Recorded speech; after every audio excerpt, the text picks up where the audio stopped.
pembatal-pembatal puasa sangat mudah ya, ada 9, mudah ingatannya ya. Jadi yang pertama adalah dukhulu ainin ila ma yusamma jaufan, memasukkan sesuatu ke lubang yang 5. Nah ini diingat-ingat, jadi masukkan sesuatu ke lubang yang 5.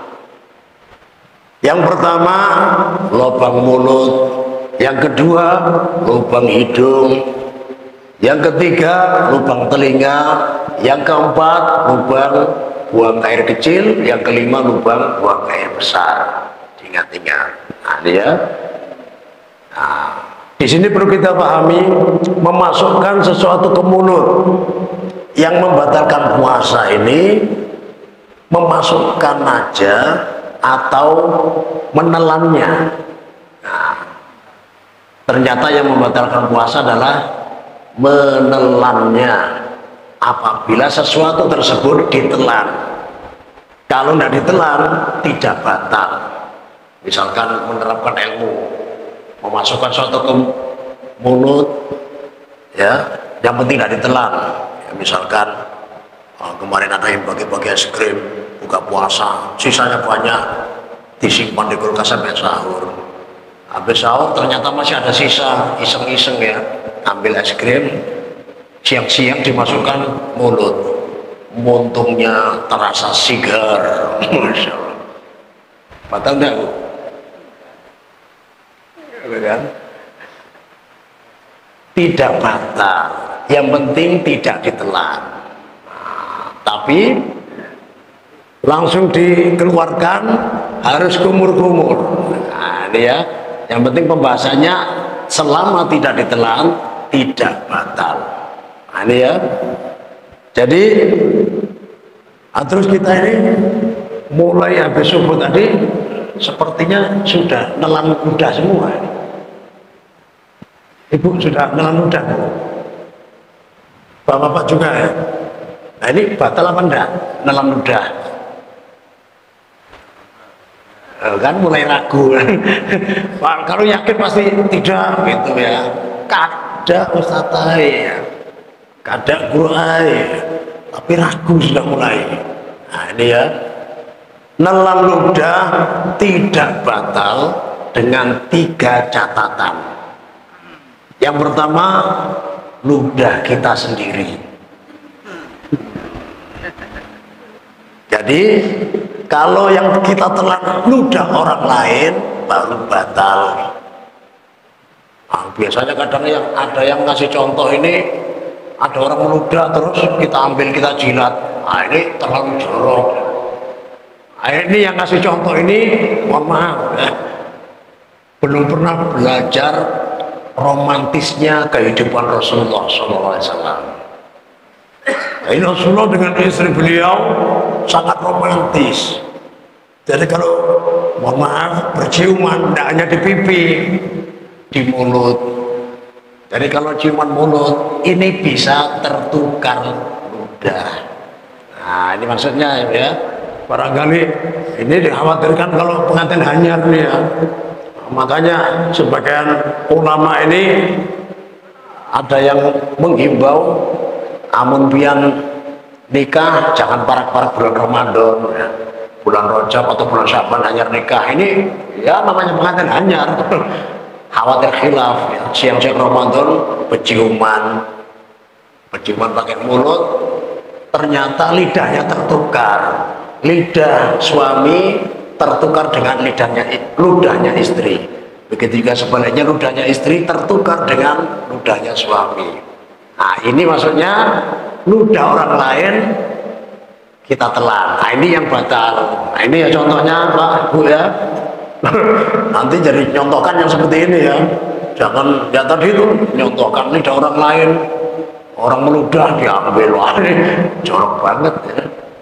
Nah ini ya prakteknya. Jadi yang pertama ludah sendiri. Nah, yang penting ludah sendiri tidak batal. Ludah orang lain baru batal. Ludah pasangan kita batal ya. Kemudian yang kedua, ludahnya masih ada di mulut, belum keluar. Ya barangkali ada aja orang iseng ya, ngambil gelas ya, meludah, dikumpulkan. Jadi ludahnya terkumpul satu gelas, ya, habis subuh ini dimasukkan kulkas. Siang-siang habis jamaah zuhur di Masjid Ibadur Rahman pulang, dibuka kulkasnya.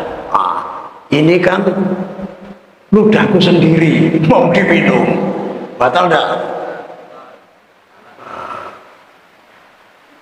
Sekalipun ludah sendiri batal karena sudah keluar dari mulut. Nah ini ya, jadi yang pertama kali ludah sendiri, yang kedua masih berada di area mulut kita ya, dan yang ketiga ludahnya masih asli, belum tercampur sesuatu yang lain ya. Ya tadi contohnya ya, masukkan es krim, nah otomatis ludahnya sudah tercampur es krim, sesuatu yang lain. Nah kalau seperti ini tidak boleh ditelan, kalau ditelan batal. Nah, makanya harus dimuntahkan ya. Nah, mohon maaf, apa-apa ini kalau bulan Ramadan ini kalau wudhu kumur-kumur apa enggak? Tidak, Ibu kan mulai ragu.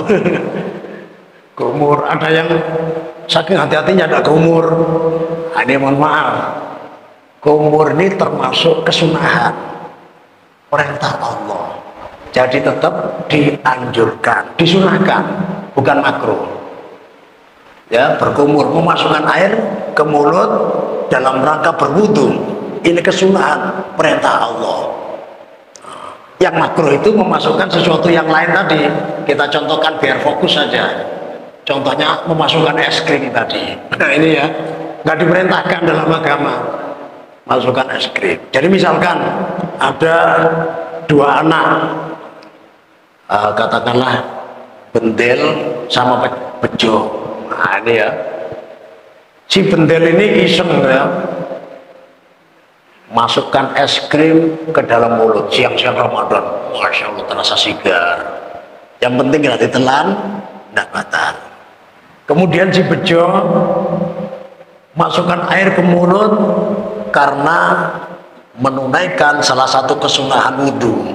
Nah, berwudhu sama-sama memasukkan sesuatu ke mulut. Nah, ini ada kesamaannya, ada perbedaannya.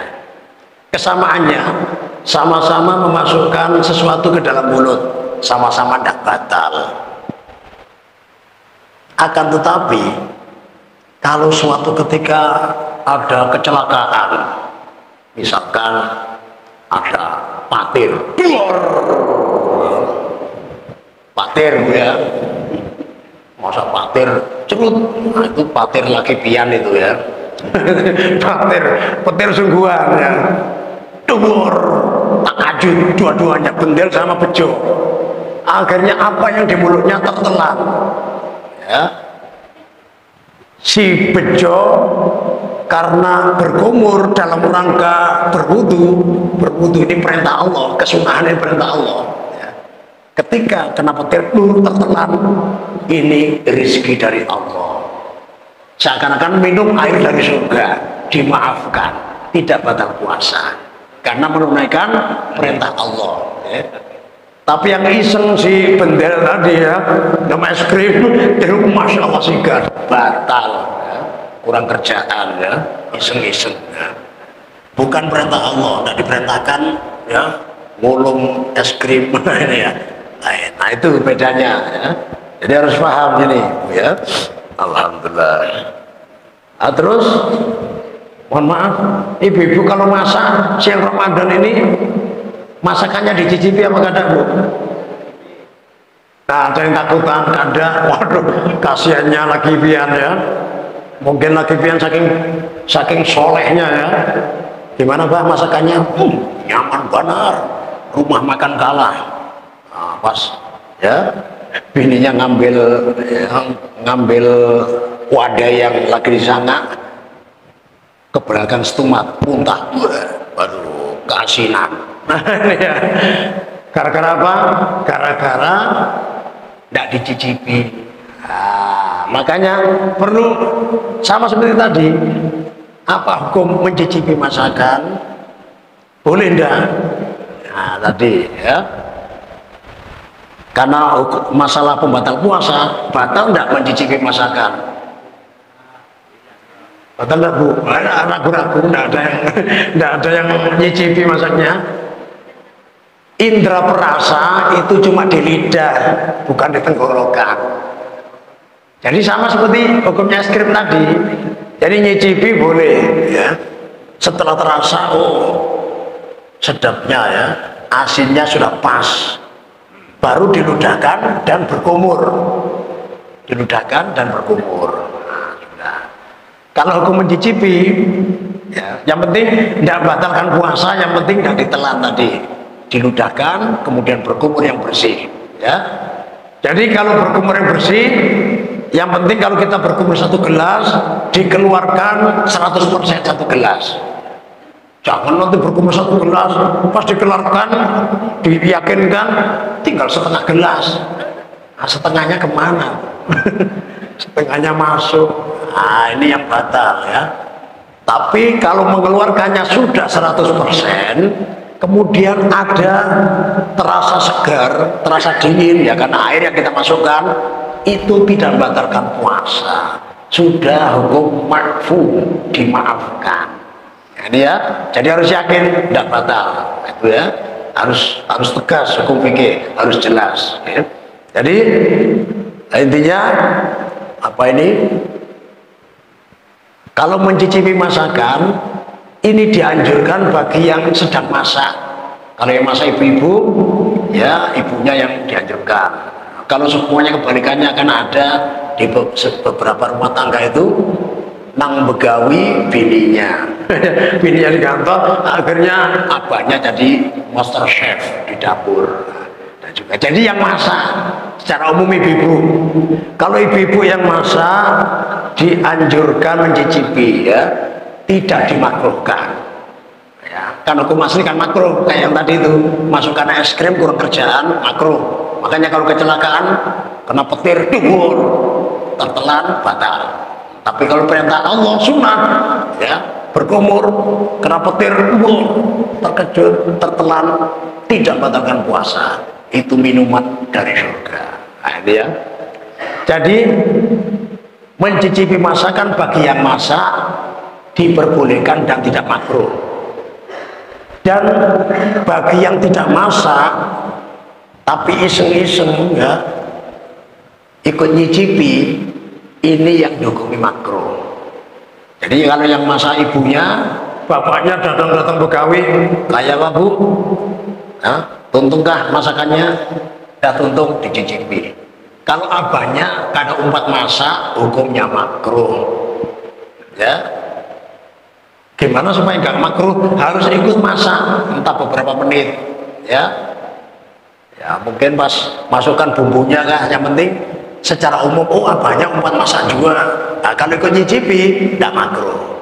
Jadi bagi yang masak, mencicipi masakan tidak makruh. Yang tidak ikut masak, nyicipi masakan dihukumi makruh.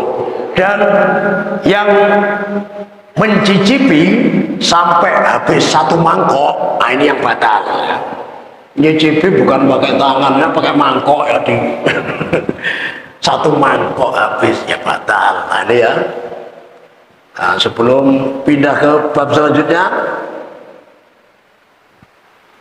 hukum mencabut gigi di siang hari bulan Ramadan ketika puasa, boleh enggak?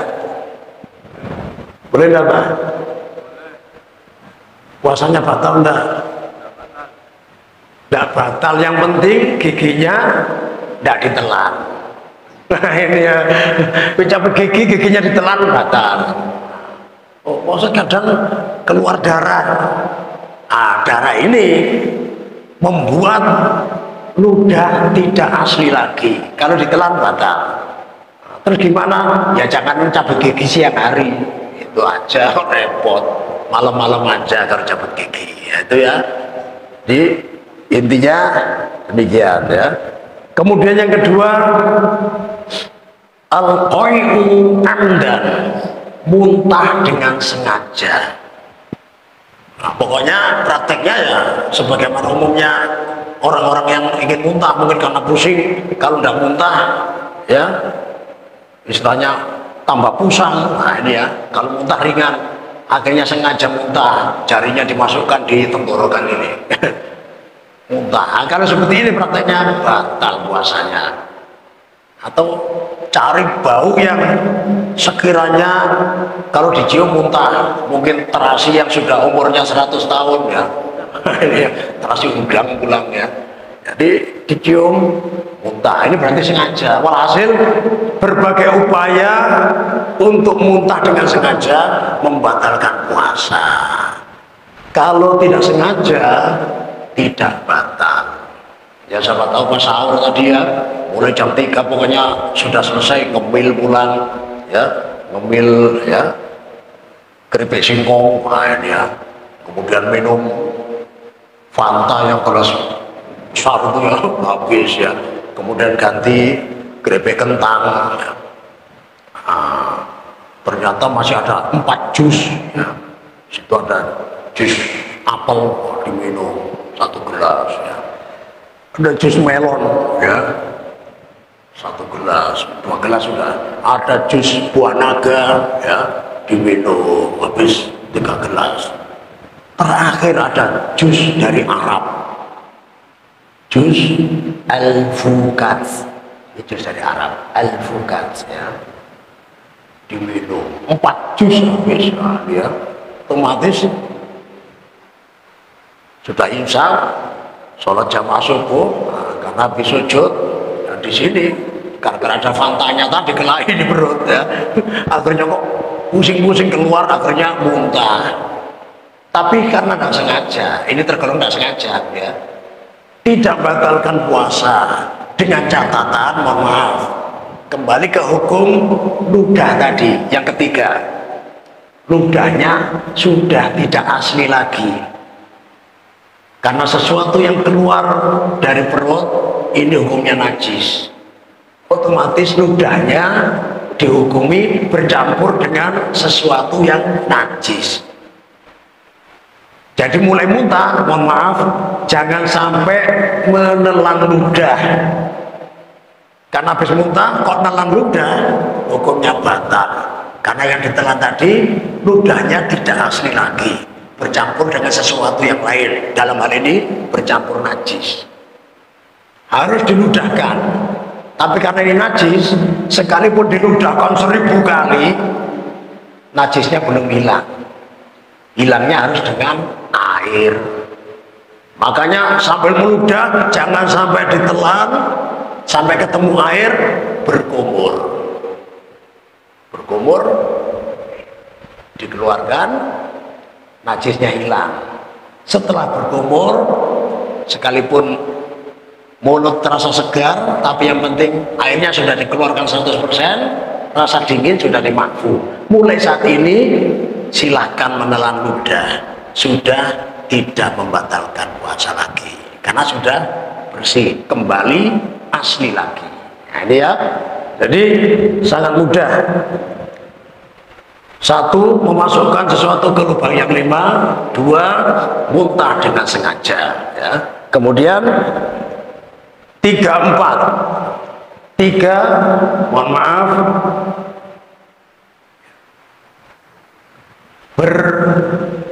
berhubungan suami istri, bersenggama, membatalkan puasa ya. Mohon maaf, karena ini fikih harus jelas, harus serius ya. Ukuran seorang laki-laki yang bersenggama dan membatalkan puasa apabila, mohon maaf, apabila semua kepalanya masuk, kepalanya saja ya, tidak harus leher-lehernya ya. Jadi kepalanya semua, helmnya aja yang di khitan itu ya, yang akhirnya kelihatan bungas itu ya. kepalanya aja masuk, itu langsung batal. Ya. Jadi tidak harus masuk semua. Mohon maaf, berbeda dengan kaum wanita. Kaum wanita sekalipun kemasukan ujung kepalanya saja sudah batal, kemasukan sedikit sudah batal. Nah ini ya, jadi di situ batas batalnya. Ya, makanya perlu hati-hati bagi seorang istri. Ya, makanya tadi kalau apa ini laki-laki pengantin anyar gurau-gurau, ya siapa tahu ya yang lakinya genit. Kan hukumnya boleh, mohon maaf, apabila sang suami istilahnya bermanja-manja di istri, gurau-gurau, tapi masalah tangannya ini kemana-mana, ini perlu diperhatikan. Mohon maaf, kalau sampai ke bagian wanita, mohon maaf ya, kalau sampai mohon maaf ya dibengkokkan masuk ke alam kelamin perempuan, langsung kok dibiarkan, batal. Ya, nah, ini perlu paham. Sayang ya, kalau tidak paham dikira gurau aja, tidak masalah. Padahal itu sudah memasukkan sesuatu ke salah satu lubang yang 5, ya, batal sudah. Nah ini perlu dipahami.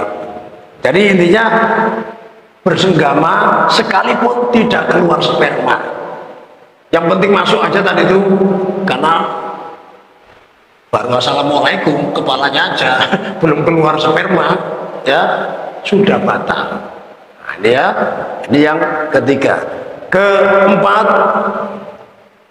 kebalikannya, keluar sperma sekalipun tanpa senggama. Nah, mohon maaf ya, mungkin biasanya ini sering dilakukan itu yang lika-liku laki-laki yang belum laku-laku, bujang laku. Ini ya, jadi yang istilahnya yang kita pahami bersama itu kebiasaan mungkin di luar Ramadan sering onani ya. Akhirnya di bulan Ramadan terjadi kebiasaan buruk ini, siang Ramadan kok mengeluarkan sperma dengan sengaja, batal ya. Ini salah satu caranya onani, dan kalau pakai alat yang lain yang penting sengaja, batal. Tapi kalau keluar sperma tidak sengaja, siang bolong, mimpi basah, apa keluar mani, nah ini keluar mani, keluar sperma, tapi kan tidak sengaja, tidak batal. Nah ini ya. Kemudian yang kelima, ini 5, 6, 7, ini khusus kaum wanita ya, haid. Nah ini mohon maaf, sekalipun puasa mulai pagi ya, kemudian nunggu iftar sama-sama di Masjid Ibadur Rahman ya, kurang 5 menit keluar darah haid, batal. Ujian sudah ya, dicatat, nanti harus dikotori. Ya, luar biasa ya. Jangankan 5 menit, kurang 1 menit aja keluar, batal. Nah ini ya. Nifas juga kurang lebih ya, nifas darah yang keluar setelah melahirkan ya. Kemudian yang ketujuhnya wilada, melahirkan bayi atau bakal bayi. Barangkali sudah hamil 9 bulan 10 hari tapi merasa kuat berpuasa, puasa ternyata habis asar melahirkan, batal puasanya. Baik lahir bayi atau bakal bayi. Apa bakal bayi? Keguguran.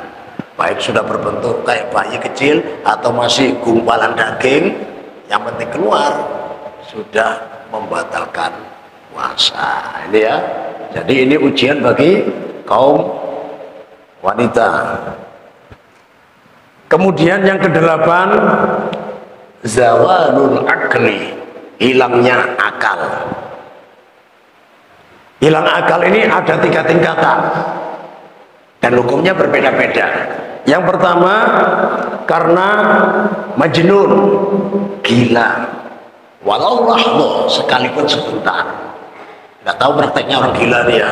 Ya mungkin pokoknya bekisahan, wah, habis mahalabiu akhirnya ngeramput, ternyata tidak sadar. Ternyata oh temanku gila. Barangkali gila 5 menit, habis itu sadar lagi. Yang penting pernah gila, batal puasanya sudah. Ya, jadi gila. Sebentar aja batal, apalagi lebih lama lagi ya, makin yakin batalnya ya. Kemudian yang kedua, pingsan, hilang akal juga, pingsan. Ya, habis sahur langsung pingsan sampai isya. Ya. Jadi kalau antara subuh sampai maghrib dia tidak sadar sama sekali, puasanya batal. Tapi kalau seumpamanya sempat sadar sekalipun sebentar, puasanya sah. Misalkan habis sahur pingsan, ternyata sadar pas matahari pas di tengah, ya, masuk waktu zuhur, ya, dia sadar, oh ternyata kadang kawak melihat matahari, siok pulang. Ya. Habis lihat matahari, siok sampai isya, puasanya sah. Nah, jadi sempat sadar satu sadar sebentar sudah membuat puasanya sah. Nah, dia. Kemudian tingkatan yang ketiga adalah hilang akal karena an-naum, guring, tak guringan. Ya. Habis sahur kekenyangan langsung ya baca Al-Quran, ya, diteks dulu alif ba ta tha jim ha kho langsung tepar tak guringan. Sebelum subuh tak guringan, ternyata bangun habis maghrib. Sanda puasanya sah apa batal puasanya? Jangan bingungan mulai. Puasanya sah. Nah, ya. Nah, sholatnya gimana? Ini kan bahas masalah pembatal puasa. Masalah sholat bahasanya beda lagi nanti. Nah, dibahas di bab sholat aja. Yang penting kita fokus ke puasa. Jadi nyaman benar. Seumpama ya ada yang sebelum sahur tak guringan, bangun isya, makanya sudah puasanya sah. Ini ya kayak kerbau aja Ustaz. Kerbau siang masih bangun. Ya barangkali. Yang penting kita fokus ke hukum puasa, batal apa enggak. Nah, ternyata puasanya sah, enggak batal. Ini bentuk hilang akal. Nah, ya. Jadi di situ ya. Kemudian yang ke-9 adalah ar-riddah, murtad, keluar dari Islam. Waduh, agama Islam ini aduh uyuh benar, kalapahan, keuyuhan ya. Soal 5 waktu apalagi bulan Ramadan ada tarawehnya sudah. Bulan Ramadan malah murtad. Aku pindah ke agama sebelah aja, enak ibadahnya seminggu sekali.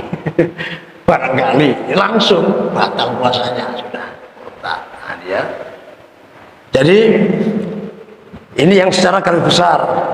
Yang masuk lubang yang 5 tadi, yang konon bahas masih 1, lubang mulut. Nah, lubang yang kedua adalah lubang hidung.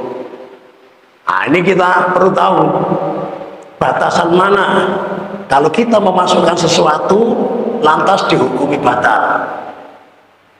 Ternyata batasannya adalah bagian atas, yang sekiranya kalau kita masukkan air ke hidung, kan ada salah satu kesunahan wudhu, memasukkan air ke hidung, menghirup air ke hidung, istinsyak ya, disedot, kalau sampai sini panas.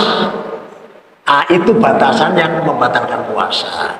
Jadi ketika puasa yang punya kebiasaan menghisap air ke hidung ketika wudhu sampai ke sini, ketika puasa jangan dulu, mungkin sedikit-sedikit aja. Jadi batasannya sini. Nah, jadi kalau masukkan sesuatu ke sini, bagian luar, tidak batalkan puasa. Ya. Jadi ini kabar gembira bagi Abah Ulun, ya, Bunda Ulun yang punya hobi ngupil. Nah kalau belum paham, waduh, ini kebiasaan ngupil, gatel hidungnya. Nah, takut mau ngupil batal. Nah di sini tahu kabar gembira, ngupil tidak membatalkan puasa. Oh, ibu benar ibu-ibu ya. Ya. Jadi ngupil tidak membatalkan puasa karena tidak sampai masuk ke atas ini, ya di sini aja. Nah, ini boleh. Begitu juga lubang yang ketiga, lubang telinga. Ini ada yang pokoknya kebiasaan sama, hampir mirip ngupil. Justru yang suka ngorek telinga ini biasanya memang gatalnya luar biasa. Jadi ketika pokoknya kadang dianjurkan dokter, ya jangan dikorek-korek Bu ya biar sembuh, tapi kada tahan lah dikorek, sekali dikorek masya Allah kayak fly, terasa nyaman benar ya, nikmat sekali. Nah, di bulan Ramadan takutan, waduh kayak tersiksa, tidak bisa garuk telinga ini, gatalnya luar biasa. Nah, makanya perlu tahu hukumnya, ya. Batasannya adalah yang sekiranya bisa dijangkau dengan jari. Ini tergolong lubang telinga bagian luar. Jadi selama kita ngoreknya pakai jari, ya tidak membatalkan puasa. Kecuali kalau kita cari ketembat, kita korek ini baru batal. Nah ini ya, jadi batasannya pakai jari saja. Jadi bergembira bagi ibu-ibu yang suka garuk telinganya. Ini ya, tidak batal ya. Alhamdulillah. Kemudian yang keempat, mohon maaf, lubang buang air kecil. Jadi kalau untuk laki-laki barangkali pas senjatanya berdiri, kurang kerjaan, diguyur dari atas, lubangnya kemasukan, batal puasa karena lubangnya menghadap ke atas, ya hati-hati ya. Kemudian bagi kaum wanita, mohon maaf, kalau lagi ya istinja habis buang air kecil digosok silahkan, hanya pakai perutnya jari jemari ini ya, jadi digosok kuat apapun tidak membatalkan puasa, tapi mohon maaf harus lurus, jangan sampai ada salah satu jari jemari yang dibelokkan, ada satunya dibelokkan sini, gosok. Ini membatalkan puasa karena seperti syarat yang pertama tadi, kemasukan sedikit aja sudah batal. Jadi cukuplah jari perut jari jemari ini cukup, jangan sampai ada yang dibelokkan. Kalau ini dibelokkan sampai masuk batal. Nah ini ya, jadi perlu diwaspadai. Nah ini ya. Yang kelima, jalan belakang, prakteknya sama seperti tadi ya. Nah, jadi itulah pembatal puasa. Mohon maaf sebelum ya Abah Ibu bertanya, ulun tanya dulu. Ketika kita sakit mata, tetes air mata, tiba-tiba di tenggorokan terasa pahit, sempat paham? Neteskan air mata, di sini terasa pahit ya. Ya Bu, batal nggak puasanya? Nah, netes air mata di mata, di sini terasa pahit, batal nggak puasanya? Nah ini ada yang batal, ada yang tidak mungkin. Nah ini belum jelas semua. Nah, dari pelajaran tadi ada Pak Ustadz menyebutkan lubang mata, tidak ada. Lubang 5, mulut, hidung, telinga, jalan belakang, jalan depan, jalan belakang. Mata tidak ada. Jadi tetes air mata sekalipun ketika puasa di siang Ramadan tidak batalkan puasa. Nah, ini ya. Nah, makanya